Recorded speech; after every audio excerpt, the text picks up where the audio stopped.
Salut et bienvenue sur la chaîne. Alors aujourd'hui, on va pas bricoler sur le bobber, mais je suis là pour vous présenter ma nouvelle moto qui, elle, va rester un peu plus longtemps que les autres dans le garage.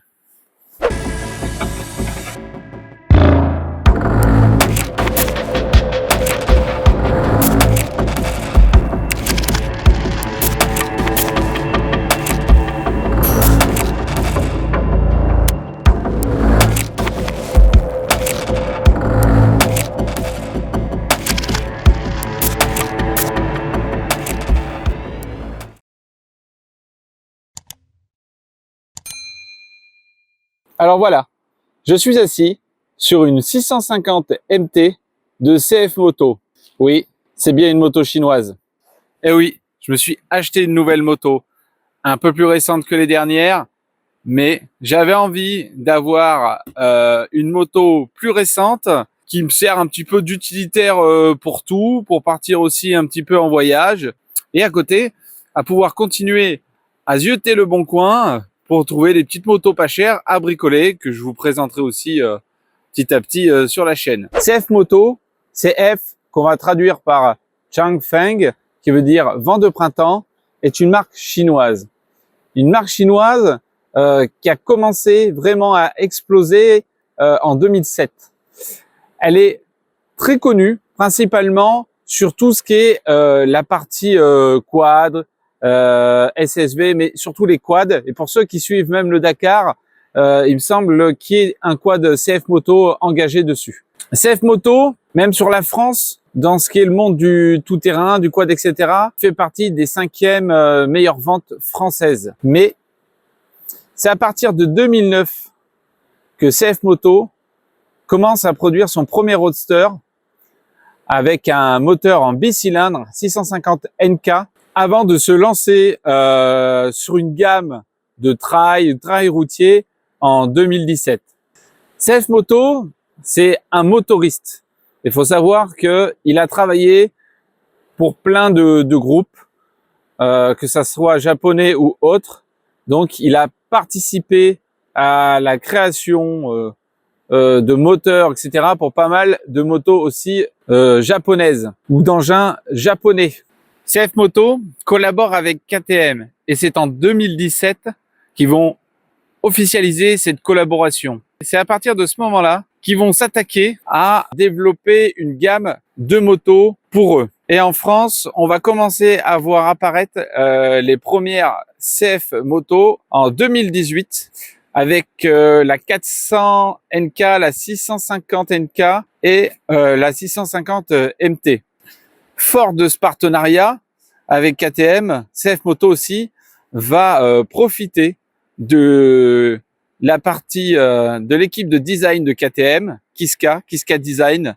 D'ailleurs, on peut voir esthétiquement une ressemblance avec le dessin d'une KTM sur cette MT, ce qui lui donne vraiment une plus-value à cette moto. Bon, voilà, pour vous la faire courte sur la petite histoire de CF Moto. Pourquoi je me suis penché sur celle-ci? C'est vrai qu'en premier lieu, c'est sa bouille. C'est vrai que là, on retrouve vraiment la patte du design KTM et c'est quelque chose qui m'attire. La deuxième chose, c'est son prix. Tout équipé comme celle-ci, je crois qu'on sort à 6 500 €. Et là-dessus, on va retrouver les crash bars, les top cases, les protège-mains, un port USB, full LED, fourche inversée, réglable. Aujourd'hui, pour rivaliser, il n'y a pas grand-chose d'autre. Ça pourrait être la concurrente de la 500 CBX que j'ai aussi, que j'ai payé un peu moins de 7 000 €, qui était le premier prix. Forcément, sans les équipements qu'elle est avec. Alors, voyons ce que ça donne d'un petit peu plus près. Alors, sur cette CF Moto, moi, comme je vous disais, je vais avoir un compteur digital. Voilà, j'ai pas l'écran TFT. Il est plutôt bien situé. Les informations sont claires. On va retrouver ici le compte tour, les kilomètres-heure ici, l'indicateur du rapport engagé, la température d'eau au-dessus, le trip, l'heure. Et si on circule un petit peu dans les menus, voilà, on va avoir le voltage de la batterie. Ça doit être le nombre d'heures, il me semble, à laquelle, depuis laquelle elle est en route. Je me sens. Et ça, voilà, elle a 5686 km. En restant sur le cockpit, on va voir, elle va posséder une bulle réglable. Voilà, ici, elle est à son maximum. Elle protège plutôt bien et je vous en parlerai au moment de l'essai. On va retrouver une protection pour les mains. C'est du plastique, ça reste rigide. C'est bien pour une protection contre le vent. De toute façon, c'est un treillis routier. Voilà, j'avoue qu'en cas de chute, je ne pense pas qu'il protège grand-chose. Sur cette petite moto, on va avoir que ça soit l'embrayage ou le frein réglable. Bon, même sur des modèles un petit peu plus haut de gamme, alors certes un peu plus vieux, on ne l'a pas toujours. Je ne l'avais pas sur la 500 CBX, par exemple. Au Komodo, ça va rester assez simple. On va retrouver notre coupe-circuit, notre démarrage électrique. Ici, on va quand même avoir les warnings.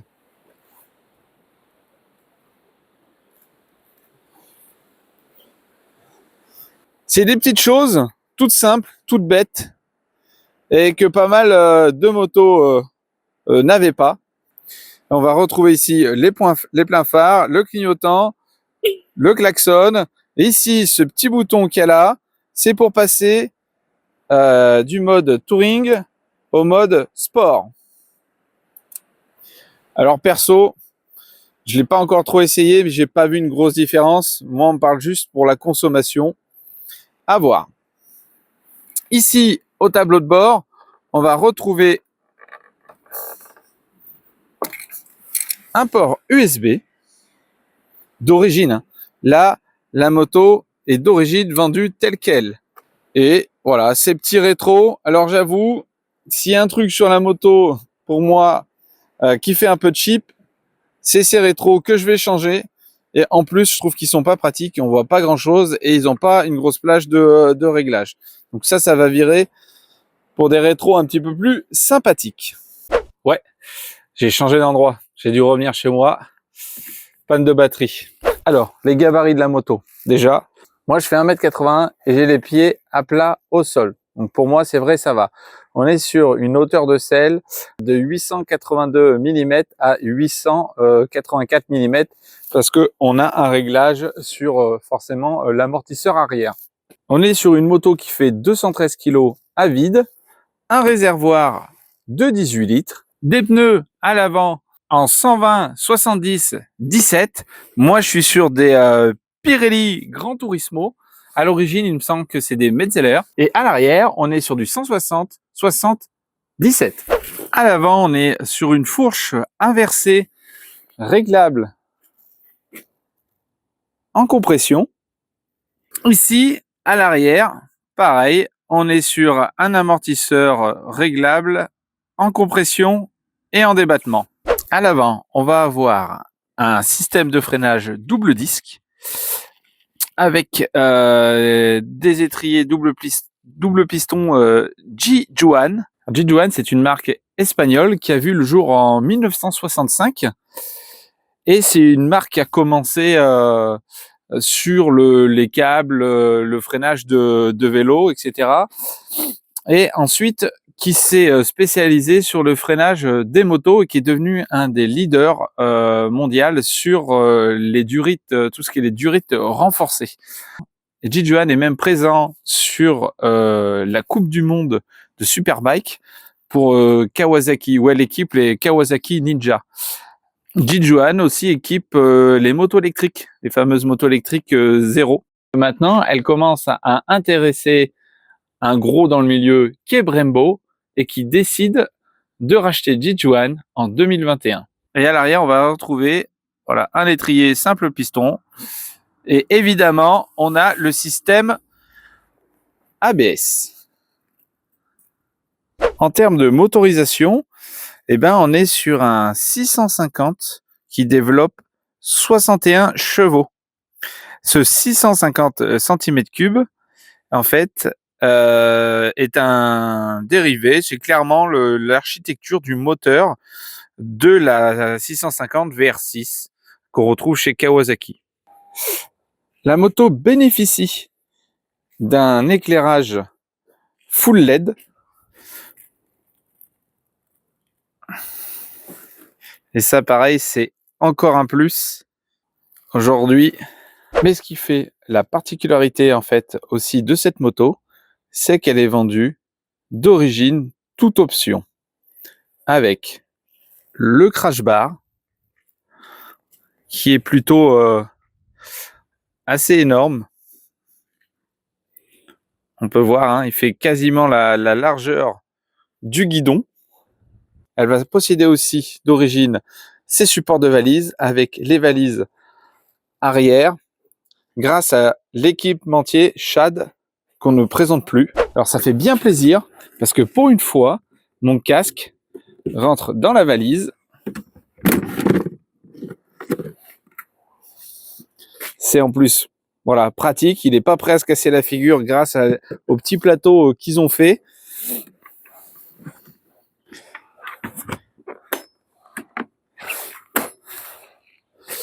Franchement, rien à dire. En plus de pouvoir mettre mon casque dans la valise, elles sont plutôt simples d'utilisation. Ici, on va revenir, hop, remettre les deux crochets et ravancer gentiment le top case sur l'avant. Et c'est parti, ça tient tout seul. Pareil pour l'enlever, hop, on va tirer la poignée jusqu'au bout. On bascule le top case. C'est pas beau ça? Franchement, je crois que c'est une des valises que j'ai eues sur les motos, la plus simple à enlever et la plus pratique. Alors, je vais vous faire écouter le son qu'elle fait.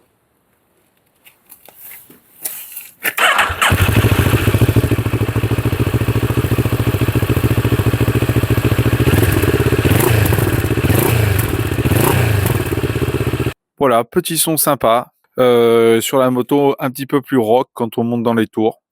Très discret. Alors voilà ce que je peux vous dire sur ma CF moto. Ça fait pas longtemps que je l'ai. C'est vrai que avant de choisir ce type de moto, avant de choisir la CF, j'étais parti sur une Benelli TRK 502. J'essaierai d'en faire l'essai sur la chaîne.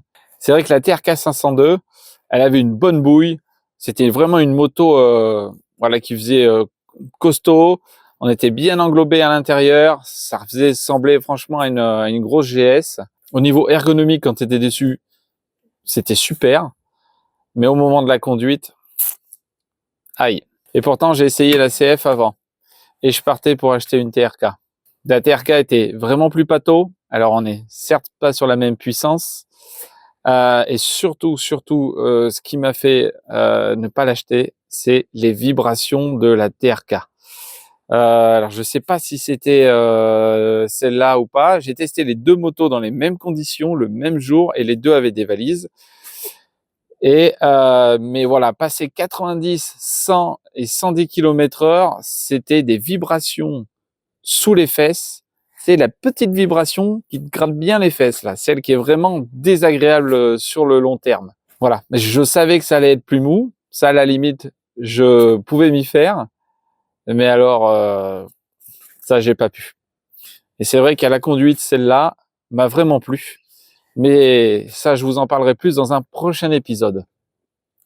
Qu'est-ce qui va se passer pour celle-là? Alors, j'ai pris cette moto parce que je veux évidemment la garder, parce que c'est vrai que j'ai eu de la Deauville, de la Diversion, que j'ai roulé un petit peu avec. C'est des motos que j'ai eu pas cher, que j'ai refaites et que j'ai vendues.